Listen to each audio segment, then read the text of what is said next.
only to find himself face to face with the most hostile interviewer on daytime television.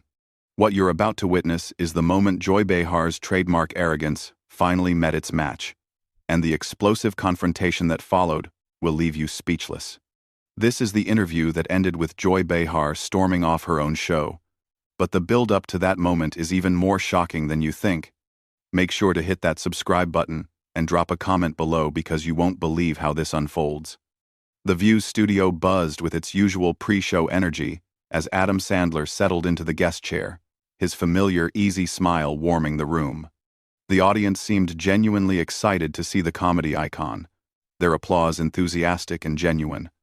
But as the cameras rolled and the red recording light flickered on, something in Joy Behar's demeanor immediately set a different tone. "So, Adam," Joy began, her voice carrying that sharp edge viewers knew all too well, "I have to ask about your latest movie. I mean, really? Another juvenile comedy? At your age, don't you think it's time to grow up and make something with actual substance?" Adam's smile faltered slightly, but he maintained his composure.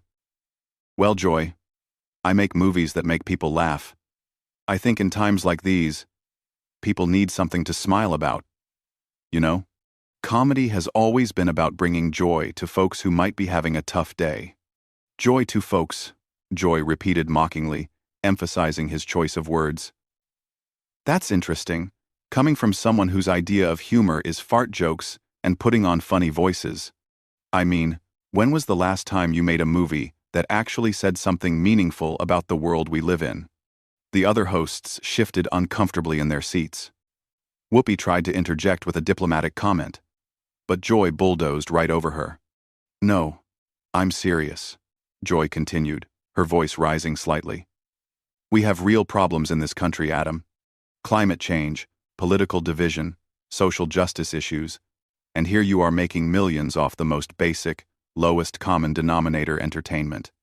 Don't you feel any responsibility to use your platform for something more important?"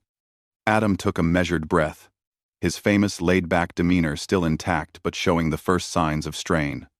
"Look, Joy, I understand you have strong feelings about this, but I think you're selling both comedy and audiences short. When a kid laughs at one of my movies, when a parent gets to forget their stress for an hour and laugh with their family, that matters. That's meaningful." "Oh, please," Joy scoffed, actually rolling her eyes on camera. "That's just Hollywood spin. You're making mindless content that dumbs down society. Kids should be learning about important issues, not wasting their time on your infantile humor." The tension in the studio was becoming palpable. Even the production crew behind the cameras looked uncomfortable as Joy's attack continued relentlessly. "And another thing." Joy pressed on, clearly warming up rather than winding down. "Your movies consistently portray women as objects or one-dimensional characters. How do you justify perpetuating these harmful stereotypes in an era where women are fighting for equal representation?" Adam's jaw tightened almost imperceptibly. "Joy, with respect, I think you're mischaracterizing my work. I've worked with incredibly talented female comedians and actors. Many of my movies have strong female characters, and I've always tried to create roles that showcase women's comedic talents. Name one?" Joy shot back immediately, leaning forward aggressively. "Name one movie where the woman isn't either the nagging wife, the unattainable love interest, or the butt of the joke." "Well, in Grown Ups, Maria Bello and Salma Hayek both had substantial roles where they were equal partners to their husbands in the story. In Billy Madison, Bridget Wilson's character was intelligent and independent. In Happy Gilmore, Julie Bowen played a successful professional who wasn't defined by her relationship with my character." Joy waved dismissively. "Those are supporting roles at best. Token characters to make your movies seem less sexist than they actually are. You're part of the problem, Adam. You have influence, you have money, you have power, and what do you do with it? You make movies about golf and football and man-children who refuse to grow up." The audience was beginning to murmur, some clearly uncomfortable with Joy's increasingly hostile tone. Adam glanced briefly at the other hosts, perhaps hoping for some intervention, but they seemed frozen by the intensity of Joy's attack. I think, Adam said carefully, that entertainment and activism can coexist without one invalidating the other. My job is to entertain people, and I take that seriously. But that doesn't mean I don't care about important issues or that I'm somehow damaging society by making people laugh. Your job, Joy interrupted, is whatever you choose it to be. And you've chosen to be part of a system that keeps people distracted from real problems while making yourself rich in the process. That's not entertainment, Adam. That's exploitation. The words hung in the air like a challenge, and for the first time since the interview began, Adam Sandler's famous smile completely disappeared. Something had shifted in his expression, a hardening around the eyes that suggested Joy Behar had finally pushed too far. You know what, Joy?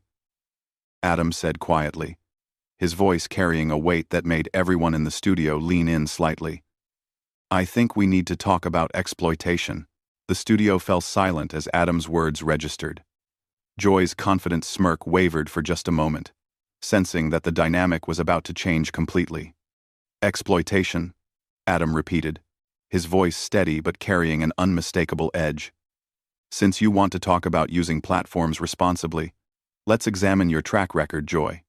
You sit here every day on national television, claiming to speak for women and marginalized communities. But what do you actually do, besides tear people down? Joy's eyes narrowed. Excuse me? I've been fighting for progressive causes longer than you've been making movies. Adam, I don't need a lecture from someone who thinks putting on a dress for cheap laughs is peak comedy. There it is, Adam said, leaning back in his chair with a knowing look. The condescension, the assumption that you're morally superior to everyone else in the room. You want to talk about harmful representation? Let's talk about how you've spent years representing liberal women as angry, bitter, and judgmental. The other hosts exchanged alarmed glances. This had gone far beyond a typical heated discussion into genuinely dangerous territory. How dare you? Joy snapped, her voice rising to a level that made the studio audience visibly uncomfortable. I represent real women, with real concerns about the direction of this country. Not everyone has the luxury of making jokes while the world burns around them. Real women, Adam repeated thoughtfully. Tell me, Joy, when was the last time you actually listened to what real women want? Because in my experience, most women, like most people, appreciate being able to laugh. They appreciate entertainment that doesn't lecture them or make them feel guilty for enjoying themselves. That's because they've been conditioned by a patriarchal society to accept substandard content. Joy shot back. It's internalized misogyny, Adam. These women deserve better than the garbage you're feeding them. Adam shook his head slowly. Do you hear yourself? You just dismissed the opinions and choices of millions of women because they don't align with your worldview. You're literally saying that women who enjoy my movies are too stupid or too brainwashed to know what's good for them. How is that empowering? I'm saying they deserve content that challenges them intellectually rather than pandering to the lowest common denominator, Joy replied, but there was a defensive note creeping into her voice. No. You're saying you know better than they do about what they should want, what they should enjoy, what they should think. That's not feminism, Joy. That's elitism disguised as activism. The audience was completely silent now, sensing that they were witnessing something unprecedented. Joy Behar, known for her quick wit and sharp tongue, seemed to be struggling to maintain her usual dominance. I think, Whoopi finally attempted to interject, maybe we should move on to discussing Adam's upcoming projects and give everyone a chance to cool down. No, Joy said sharply, turning briefly to glare at her co-host before refocusing on Adam. I want to hear more about how the man who made Jack and Jill thinks he understands feminism better than a woman who's been in this business for decades. Adam smiled then, but it wasn't his usual warm, goofy grin. It was something sharper, more calculated. Since you brought up Jack and Jill, let's talk about that. You're right, it wasn't my best work. It was silly. It was over the top. It was exactly what you'd expect from an Adam Sandler movie. But you know what it wasn't? It wasn't mean-spirited.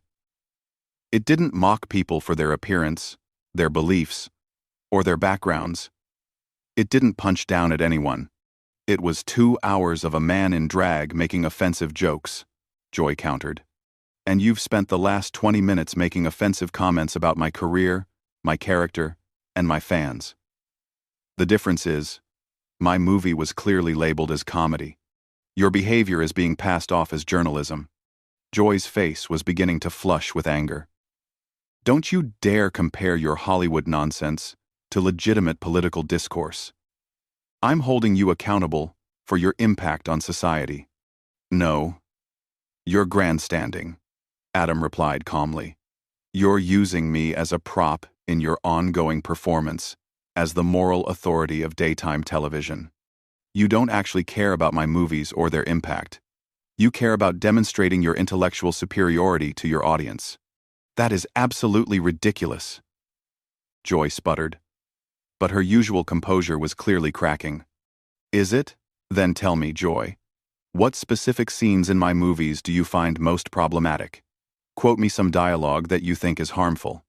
Give me concrete examples of how my work has damaged society. Joy opened her mouth to respond, then closed it, clearly caught off guard by the direct challenge. You can't, can you? Adam continued. Because you haven't actually watched my movies. You're critiquing an idea of what you think my movies are based on cultural assumptions, and maybe some clips you've seen online. You're literally judging work you haven't experienced firsthand. I don't need to watch every Adam Sandler movie to understand their cultural impact, Joy said, but her voice had lost much of its earlier venom. Actually, if you're going to publicly attack someone's work on national television, yeah, you kind of do. That's called intellectual honesty. Joy. It's the difference between legitimate criticism and character assassination. The tension had shifted dramatically. Where Joy had started the interview as the aggressive prosecutor, she now found herself on the defensive, struggling to maintain her position against Adam's increasingly pointed responses. You know what your real problem is with me? Adam asked, his voice growing quieter but somehow more intense. It's not my movies. It's that I'm successful making content that doesn't fit your narrow definition of worthwhile art. It threatens your narrative that entertainment has to be either politically correct or culturally irrelevant. Joy's hands were visibly trembling now, whether from anger or something else entirely. My problem with you is that you waste talent and opportunity, while real artists struggle to get their meaningful work seen. And there it is, Adam said with a sad shake of his head. The real Joy Behar worldview. Success without your approval is illegitimate. Joy without your permission is wasteful.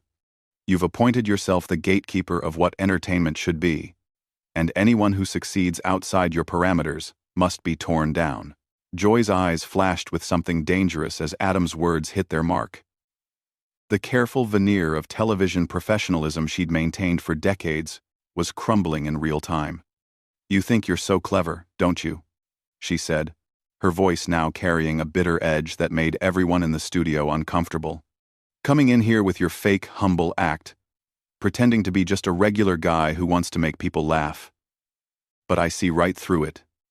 Adam, what exactly do you see, Joy?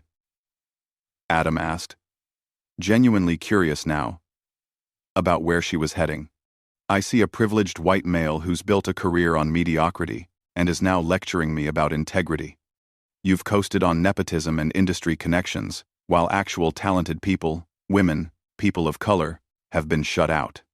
And you have the audacity to sit there and act like you've earned your success through merit. The accusation hung in the air like a toxic cloud. Even the other hosts looked shocked at how personal and ugly Joy's attack had become. Adam's expression hardened completely. Joy, I think you need to be very careful about what you say next. You're making accusations about my character and my career that are not only false, but potentially damaging. Oh. Am I making you uncomfortable? Joy sneered. Good. Maybe you'll think twice before coming on national television and attacking women who actually care about making a difference in the world. I haven't attacked you, Joy. I've responded to your attacks on me with facts and observations about your behavior. But if you want to make this personal, let's talk about your career. Let's talk about how you've built your brand on being the angry liberal woman who tears people down for not meeting your impossible standards. How dare you, Joy spat, her face now noticeably red. I have spent my entire career fighting for progressive values, for women's rights, for social justice. What have you done besides make money off juvenile humor? I've made millions of people happy, Adam replied simply. I've given families something to enjoy together. I've provided work for hundreds of actors, writers, and crew members. I've donated quietly to charities without making it part of my public image. But most importantly, I've never used my platform to personally destroy people who disagree with me. You're destroying society with your mindless content, Joy shot back. But her voice was becoming shrill now. Desperate. No, Joy. You're destroying discourse with your toxic approach to disagreement. You can't handle the fact that someone just challenged your behavior, so you're escalating to personal attacks and unfounded accusations. This is exactly why people are tired of this kind of politics. Joy stood up abruptly from her chair, her movement so sudden that it startled the entire panel. I don't have to sit here and be lectured by someone who thinks Saturday Night Live reject sketches are high art. Nobody's making you stay, Adam said quietly, but his words carried clearly through the studio's sudden silence. What did you just say to me? Joy demanded, her voice rising to a near shout. I said nobody's making you stay. You're choosing to be here, just like you're choosing to behave this way. You're choosing to attack me personally, because you can't defend your position intellectually. You arrogant piece of trash, Joy exploded, completely losing control now. Who do you think you are coming into my house and disrespecting me like this? The audience gasped audibly. Sunny Hostin covered her mouth in shock. Sarah Haynes looked like she wanted to disappear into her chair. Even Whoopi, who had seen plenty of heated moments on the show, looked stunned by Joy's complete meltdown. Your house? Adam repeated, raising an eyebrow. This is a television studio, Joy, not your personal kingdom. And respect is earned through behavior, not demanded through position. That's it, Joy screamed, her voice cracking with rage. I'm done with this. I'm done with you. I'm done with this conversation. I'm done with pretending that people like you deserve a platform. She began fumbling with her microphone, her hands shaking with anger as she tried to remove it. Joy, please, Whoopi finally managed to interject. Let's just take a commercial break, and everyone can cool down. No, Joy snapped at her co-host. I'm not taking a commercial break. I'm not cooling down. I'm leaving. I will not sit here and be insulted by this Hollywood hack who thinks he's better than everyone else. I never said I was better than anyone, Adam said calmly, watching Joy's frantic attempts to free herself from her microphone. But I also won't sit here and be your punching bag while you work through whatever personal issues are driving this hostility. Personal issues? Joy whirled around to face him, her microphone still half attached, and creating feedback through the studio speakers. You think this is about personal issues? This is about principles. Adam, this is about caring about something more than box office, receipts, and celebrity status. This is about you being unable to handle someone disagreeing with you without having a complete emotional breakdown. Adam replied. And honestly, it's pretty sad to watch. Crom. That was the final straw. Joy yanked the microphone completely off, threw it down on the table where it landed with a loud thud, and pointed an accusatory finger at Adam. You know what? Fine. You win, Adam. You've successfully destroyed what should have been a simple interview about your latest forgettable movie. I hope you're proud of yourself. I hope your fans enjoy watching you bully a woman on national television. The only person bullying anyone here is you, Joy, Adam said, his voice remaining frustratingly calm in the face of her hysteria. "You started this by attacking my work, my character, and my fans. I simply defended myself. Whatever helps you sleep at night," Joy snarled, grabbing her notes from the table and storming toward the exit. "I'm done with this show. I'm done with this network that thinks giving platforms to people like you is acceptable journalism." As Joy reached the edge of the set, she turned back one final time, her face contorted with rage. "You want to know what exploitation really looks like, Adam? It's you exploiting the goodwill of decent people who think you're just a harmless entertainer while you spread your toxic masculinity and backwards values to their children." Adam shook his head sadly. "Goodbye, Joy. I hope you find whatever you're really looking for, because it clearly isn't in this studio." With that, Joy Behar stormed off the set of The View, leaving behind a stunned studio, a traumatized panel of co-hosts, and an audience that had just witnessed one of the most shocking meltdowns in daytime television history. The camera lingered on Adam Sandler, who sat quietly in his chair, looking more disappointed than victorious, as the reality of what had just happened settled over everyone in the room. The silence stretched on for what felt like an eternity, broken only by the sound of Joy's heels clicking angrily down the hallway as she made her exit from not just the interview, but apparently from the show entirely. That's the story of how Adam Sandler's quiet dignity and measured responses completely dismantled Joy Behar's carefully constructed television persona, exposing the toxic behavior that had been hiding behind years of political rhetoric and moral grandstanding. What did you think of Adam's handling of this situation? Was he right to stand his ground, or should he have taken a different approach? Let me know in the comments below, and make sure to subscribe